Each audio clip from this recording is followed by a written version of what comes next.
I'm Susan from Frugal, and today I want to show you some tips and tricks I use when setting up Silhouette Studio on your computer for the first time. So come on, let's get started.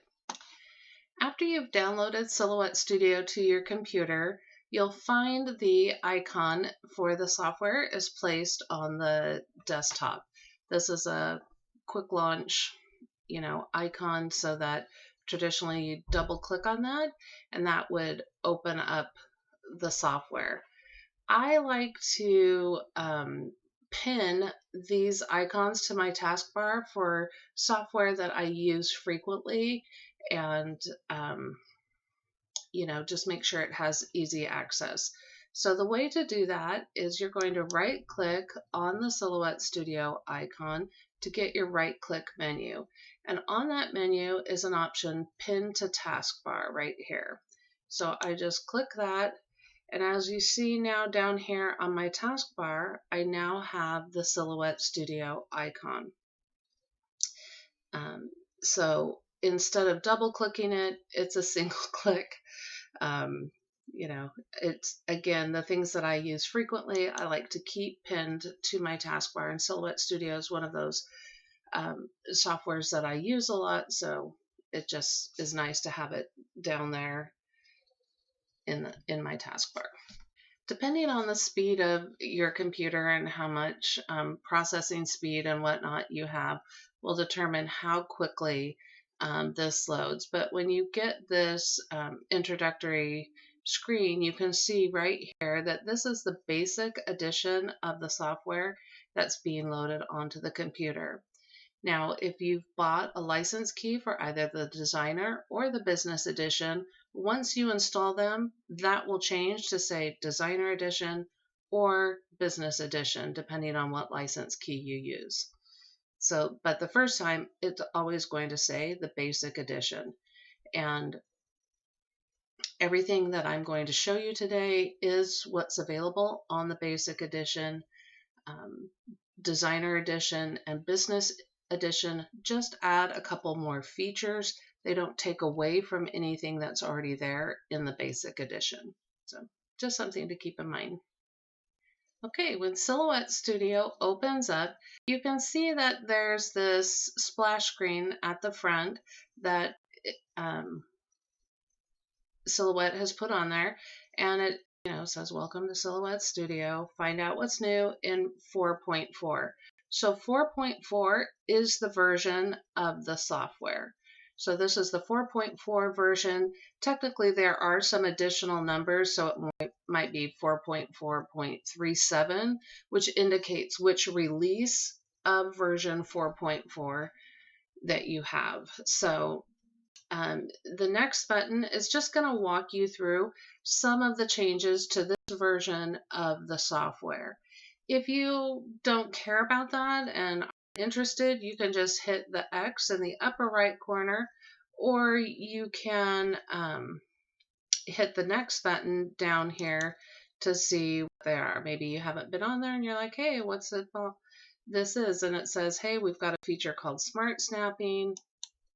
And we've got the print preview that will let you view your jobs from within Silhouette Studio.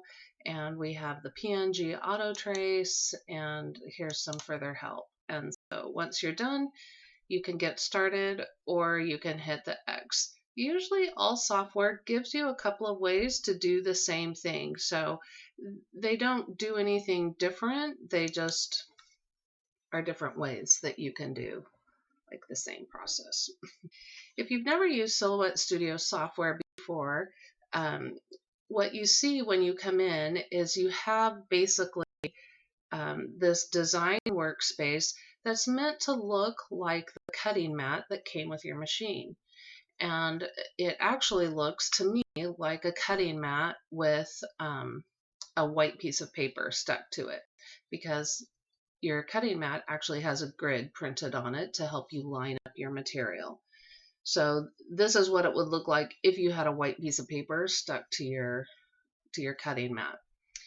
The page setup panel comes up automatically when you open up the software, and that's this box over here on the right side. And it's one that you can close down if you don't need it by simply closing the button, the X in the upper right corner of that panel.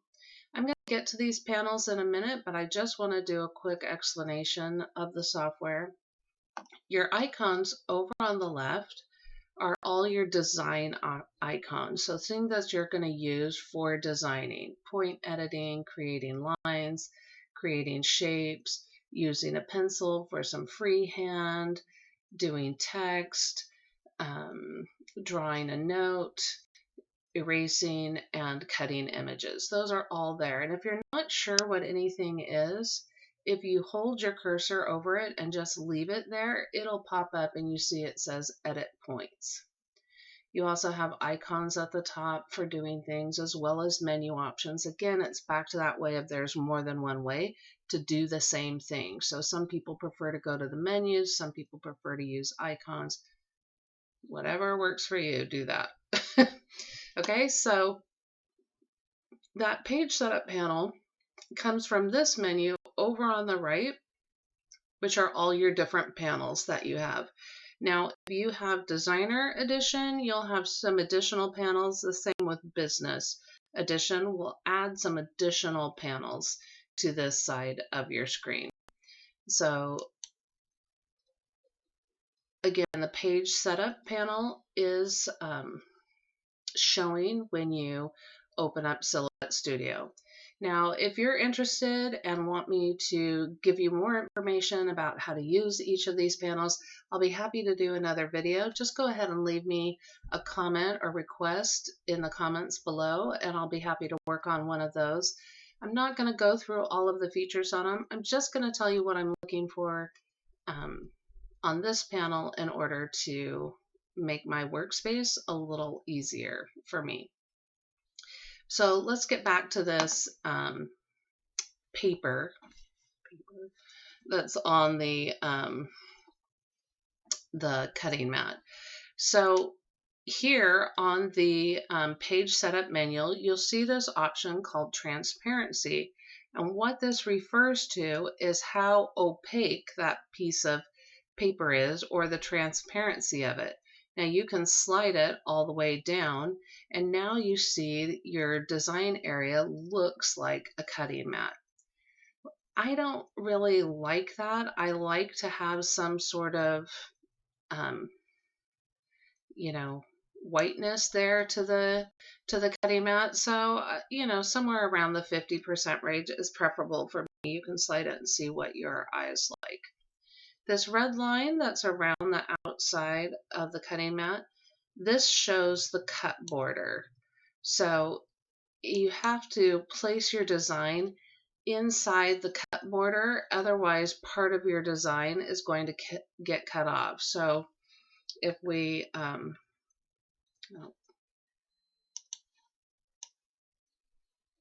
hold on, if we zoom in and you have, your design placed a little bit over the edge on this side, where you've lined it up right to the edge of the white part of the mat, not to the cut border line,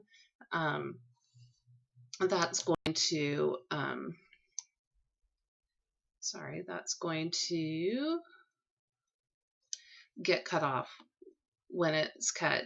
And the other thing that happens is that depending on how you line up your mat in the machine could also impact what gets cut off. So when you can, you want to keep your images and your designs well away from this cut border.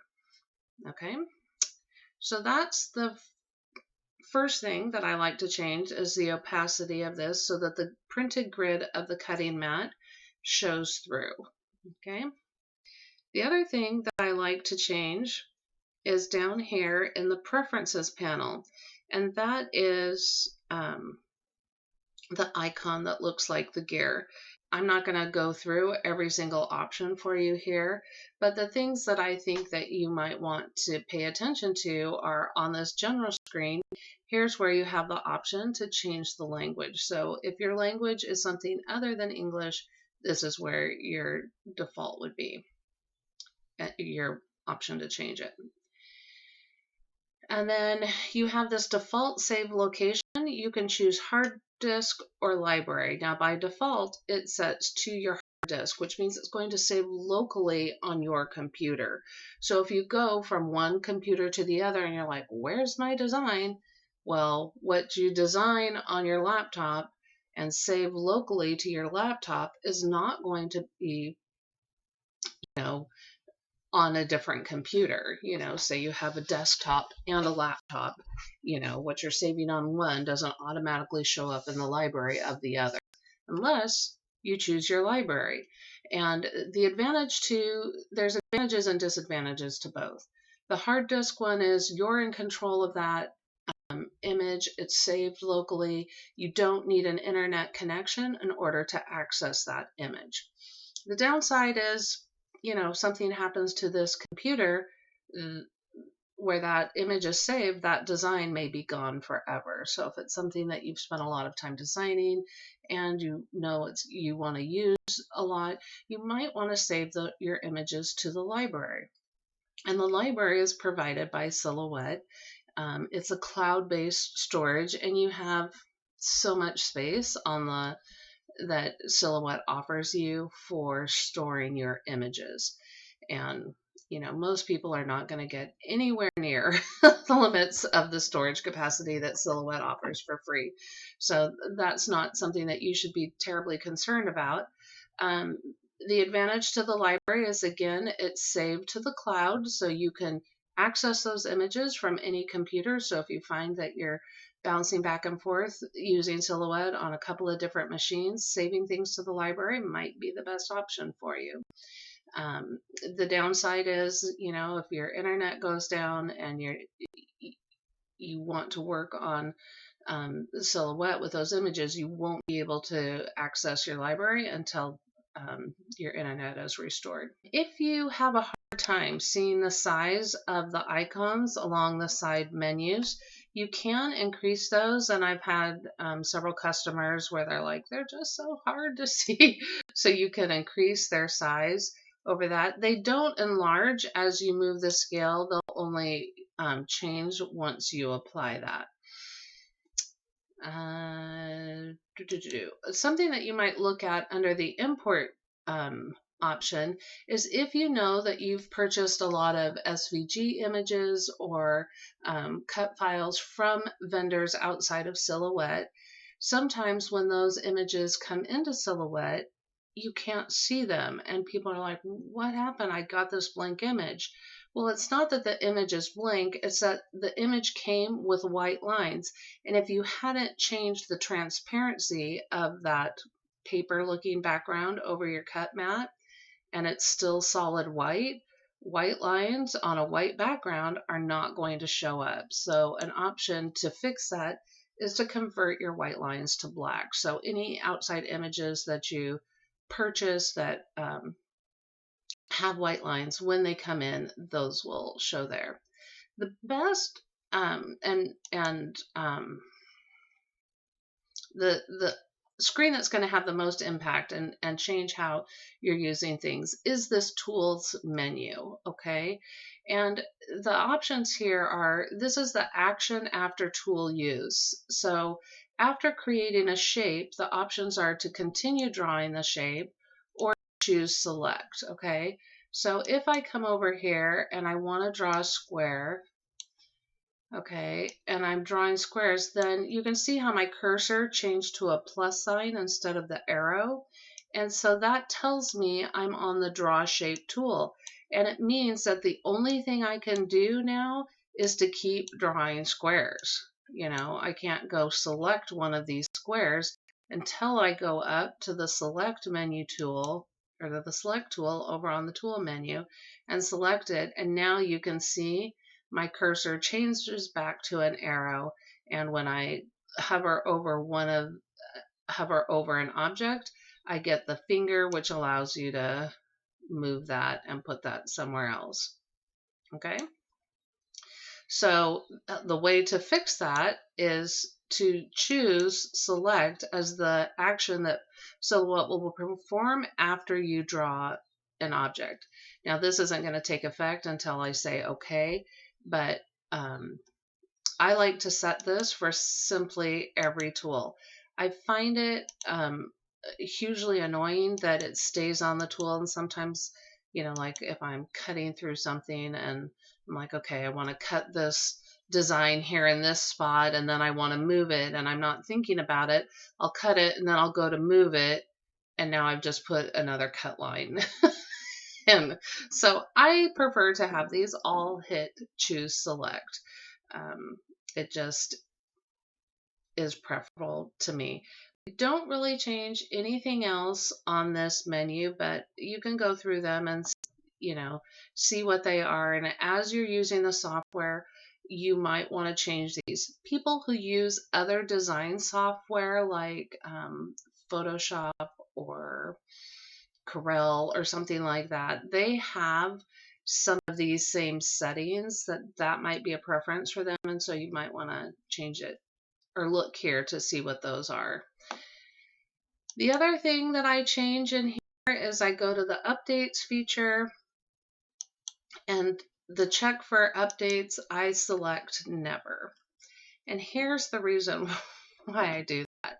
First of all, I'm using Silhouette Studio on a computer that doesn't have a lot of bandwidth. So I don't like to have it take more time when I'm opening it up to go to the internet, check for updates, and figure out if there's a new update.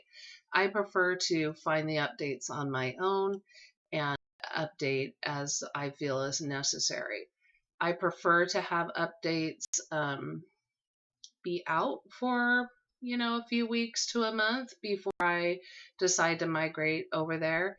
And my preference on updates is if it's not broke, don't fix it. If I'm using it fine and I'm not seeing any problems with what I'm doing or having any kind of lagginess or any kind of interference in using the software, not necessarily going to be so quick to upgrade. But again, that's a personal preference thing, and you get to decide. You can just decide if it's going to look daily or weekly or monthly or never. But this is where you are able to change the option of what it does. Those are the only things that I really change. Once I've selected those, I'm going to hit OK. Again, you could hit apply or you can hit OK. It's the same thing. Apply keeps you in that menu. OK makes the changes and closes that menu down.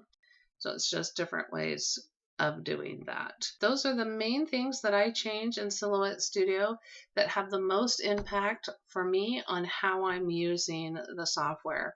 Again, I'm happy to go over any of the features of Silhouette Studio. If you have any questions about those and want to see more in depth on any of the panel menus and what they accomplish, and I'll be happy to show you. Thanks so much. Bye.